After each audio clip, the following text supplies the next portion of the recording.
The Island of Dr. Frankenstein, released in 2009 for Nintendo Wii, courtesy of Storm City Games and Visual Impact. Neither company, by the way, exists today, so that's probably a bad omen right there, huh? Well, hold on a sec, this can't be all bad, can it? After all, Visual Impact did that Corvette game on Game Boy Advance that we looked at ages ago, and that wasn't all bad. They even made a PS1 port of previously sampled PC game Dragula the Resurrection that I thought was okay, so there's hope, right? But wait. They also made a game called Brain Drain on Game Boy. And bless their hearts, they even churned out a game for the bloody Atari Jaguar in the year Y2K. I mean, surely if you're that considerate to give the poor sods still holding onto their kitty boxes brand spanking new game at the turn of the millennium, that has to be a sign of good things to come, right? Right, so in case it isn't readily apparent, I am doing the time-honored tradition of purposefully padding out this video with meaningless talk in order to actually put off showcasing today's subject matter. And listen, I don't want to play or buy games that are potentially bad just to bag on them. There's plenty of other people who do that already. If I go into a game, I want to try and get some actual enjoyment out of it, whether it's part of the design or some other reason that just tickles my fancy. Even if a game is largely bad, if I can find that one silver lining that makes it worthwhile, well, for me at least, not so much for anyone else, and I do mean a genuine silver lining, not just something silly like, well, at least this game isn't Canada Hunt, then you know what, I wouldn't call the experience a complete and utter waste of time because that would be the worst sin of all. Now, the good news is that the Island of Dr. Frankenstein, well, let's put it out there, this is not a particularly good game. It's quite deathly dull, actually. It's a fetch quest from stern to stem. You talk to people, you find something they need, you bring it to them, and the cycle continues until the game ends, eventually. And if you like that sort of thing, great, this game may very well be right up your alley, but then again, I'm pretty sure you could find better games of this ilk that more than competently execute this concept in a far more compelling product than what this Wii title has to offer. But let's backtrack here. You control a character named Frankie, who is the great-nephew of the eponymous Dr. Frankenstein, who created this floating island in the sky that houses a number of creatures and other beings under his employ or something or other, I don't know.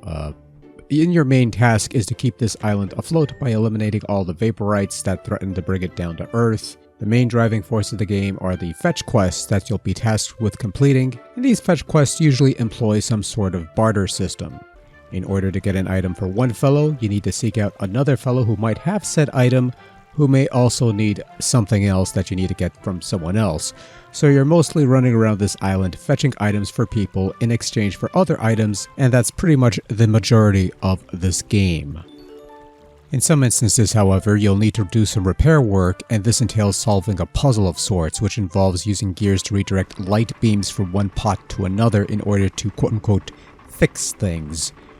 Gears are crafted from vaporites and meteorites that you'll uncover around the island, and once you've placed the gear on the grid, you can direct the beam with a flick of the Wii remote. If you make a mistake, you can take back the gear and replace it elsewhere, but if two beams cross, the puzzle will explode and you'll have to try again from scratch.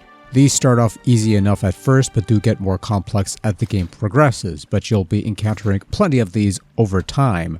So these take some inspiration from Pipe Dream, which I don't care for, but it's somewhat much easier because there's no time limit and you have more control over where to direct the flow of energy. The reliance of Wii motion flicks isn't precise and it'll take a couple tries to get the flow in the direction you want, but other than that, it's something to do even if it's not the most exciting thing.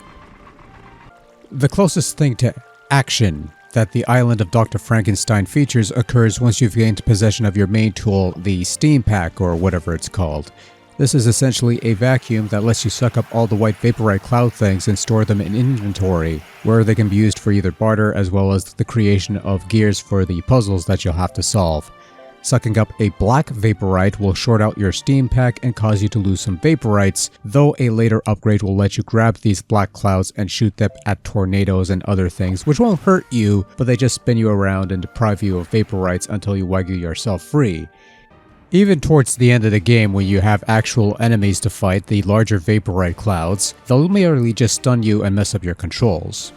The only real threat is the vaporite meter, since the higher it goes, the less stable the island becomes. So you're sucking up vaporites not only for your own needs, but to keep the island from falling apart and blowing up. But let's be honest, talking to some of the folks on here, is there anything of value lost if the island were to go kaput? Probably not. But that's not a lesson we want to teach to kids, is it? So you're mostly using the old Wii Remote / nunchuck combination here, with the remote used mostly as a pointer to aim your vacuum gizmo thing while you're using the stick on the nunchuck to move Frankie around. Other than a bit of waggle for opening chests or other pieces of business, there's very little in the way of motion controls. Aiming the pointer is fine, controlling Frankie with the stick is fine, even if it has a tendency to get stuck in walls at times. But that's about the only real control hurdle, otherwise it works fine. You've got an island to explore, but most of it is cut off from access until you've accomplished certain tasks, which involves lots of fetch quests and sucking up these smallish cloud things which can be used to power other things such as your drill that can be used to dig up the meteorite collectibles that can be used for barter, as well as creating gears for the pipe dream light puzzles. And oh, by the way, you can go back to the same meteorite spots and dig them again and again and again as much as you want. So it's not like there's a finite number of collectibles on here, save for the stuff that you need to barter. And that's pretty much the extent of the island of Dr. Frankenstein as far as gameplay is concerned. You roam around this rather bland-looking island to talk to these rather bland, lifeless caricatures that the back of the box erroneously calls charismatic. You're doing these fetch quests and trade quests with the same people over and over again, doing variations of these same puzzles, sucking up white clouds to keep the island from falling apart, and other than the time of day, nothing ever really changes. It all boils down to the same thing, and it gets a bit tedious. It's less of an engaging adventure and more of a chore, like one of those job simulator things that's all the rage with people for some reason these days. Regardless of the target audience, whether it be kids, adults, whatever, if you want me to sink 20 hours of gameplay into this thing, or so this game says, it's actually more like less than 10, not even, you have to make the gameplay engaging, the world interesting, and the characters substantial. Island of Dr. Frankenstein does none of that. It's a dull, tedious game with unlikable characters, uninteresting terrain, paper-thin story, and a protagonist who would rather sleep than be whatever he's supposed to be here because he sure as hell ain't a hero. So I only found out about this, towards the end of the game, but apparently the Island of Dr. Frankenstein had a prequel called The Will of Dr. Frankenstein that was released on WiiWare in the now defunct Wii Shop a long time ago. Apparently it's similar to this game but on a much smaller scale. Apparently, when it came time to make a retail version of that thing, they just stretched out the monotony in the gameplay and did nothing else, like improve the graphics. The island of Dr. Frankenstein looks absolutely dreadful. The environments looks as bland as it feels, the character designs are rather dull, textures at times are rather blurry, the animation's somewhat stilted, the camera is fixed in one semi-overhead position, which, to be fair, you don't need camera angles all that much here because there's not much to the gameplay, but still. The interaction between talking heads is rather not all that interesting and the dialogue is kind of, I mean, this is Dreamcast caliber tripe at its worst. Come at me, bros. Audio-wise, yeah, it's also dull. You only have a handful of tracks that play, one during the day, one during the evening, and one at night. They're all equally generic orchestral bits taken off some stock music factory somewhere, I'm presuming. Adds nothing, takes nothing, it's just there. Sound effects are also just there, nothing special, and there are no vocal performances. It's all text boxes that you have to read, so I guess that's one positive, I guess. Though you could play the game in one of 3 languages, so that's I don't know. Probably, I don't know. Somebody, whatever. Overall, the Island of Dr. Frankenstein is functional, but otherwise deathly dull, monotonous, tedious, boring. I don't know what other words you want me to toss in there. That, along with the mundane story, the wretched puzzles, the obnoxious cast of unlikable characters, the paper-thin whatever, made this a sloth to sit through. I mean, if you made the gameplay a bit more varied, you gave the characters more distinct and endearing personalities, you dumped the puzzles in favor of something more engaging, and maybe a change in title because let's be honest, if this didn't have Frankenstein in the title, I probably would have saved myself $10. You could have had something decent if not unremarkable, but as it is, not so much. I guess for whatever it's worth, if you have a Wii laying around still and you want a simple-minded cheap as marbles kids game to amuse the kids a bit, I guess this will get the job done, but I think kids are a little smarter than that. And really, the younglings deserve better educational tools that will develop their minds further than this disposable piece of business ever could. At what point did kids game become a euphemism for mediocre tripe?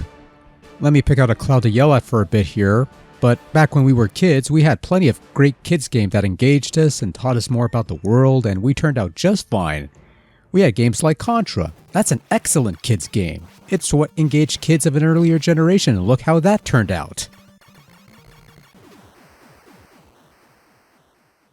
Why yes, humanity is fucked and this planet is a total lost cause. I'm going to bed now. Good night.